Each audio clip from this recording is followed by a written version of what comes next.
got it out of somewhere in the basement. And so when he gave it to me, like, all the stuff that he shot on it was still on it. And it was just, like, 40 or so pictures of, like, I guess just him bringing his camera to work, like, 40 years ago.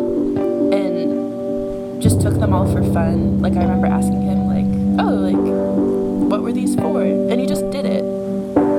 And it's just, it was really important to me, like capturing these people in these moments. And you're good. And also just that, like, my dad's want to make art for just himself and do photography for nobody else but himself. And really, like, well-framed and well-thought-out pictures that, like, if I didn't ask for this camera that was in the basement, like, he probably would have never even thought about them again. And I think, like, especially going to an art school where there's a lot of emphasis on, like, getting yourself ready for the, what is it called?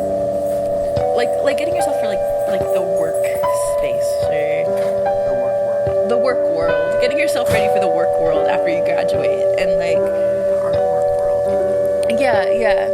And like there's such a pressure to do the best that you can, and everything is super fast paced, and you're trying to like just make as much art as you can and make other people like it and try and like put food on the table from that. And it's just, it was really refreshing to just see something removed from that, of just, you know, kind of doing things because it feels good and making art because it's pleasurable and for yourself, which was just like, it was so simple, but it was so groundbreaking, kind of. It just like, it was just like one of those little realizations that I had that kind of just caught me off guard and like reminded me that like this should be fun, and this should be for myself, and this should be like, yeah. And the photos that my dad took are equally as valuable as any world-renowned photographer. And that was just really special to me. And now I use that camera and I take pictures of my friends and fix it. It was just a goner. So I bought a new one on eBay, and when I got it, it had all these pictures from I think it was like a Loretta Chudzik from Illinois. So because of how the camera is, like when I import everything into my phone, the dates get all fucked up. So like I will be scrolling through like pictures of like Connor like drinking IPAs, and then I see like Loretta's grandson, and it's so lit. And then there's like pictures of my dad too. Okay, but here I'll try and find my native copy.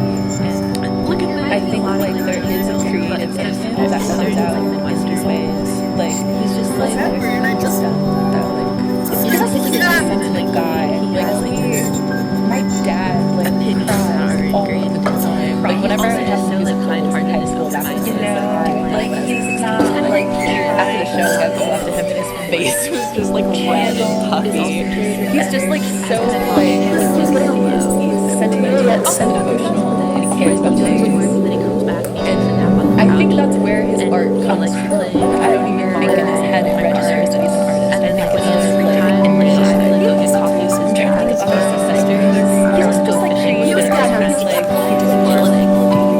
all of the jobs that he's done are things that are like he's never I guess like services, and a lot of the time stuff where he's like put on the spot. Like whenever he was like a river, so always did the town that he was in.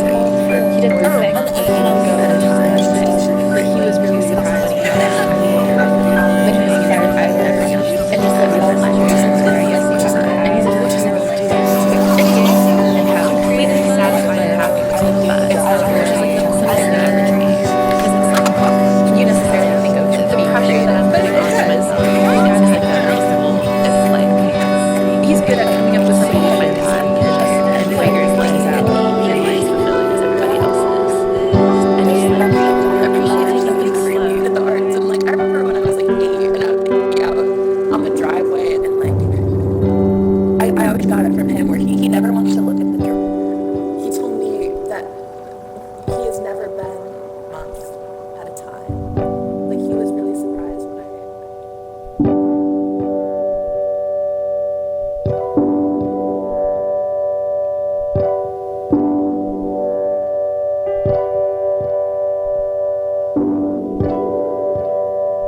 and I'll leave it on this. A huge thing that he's done ever since I was little is that, like,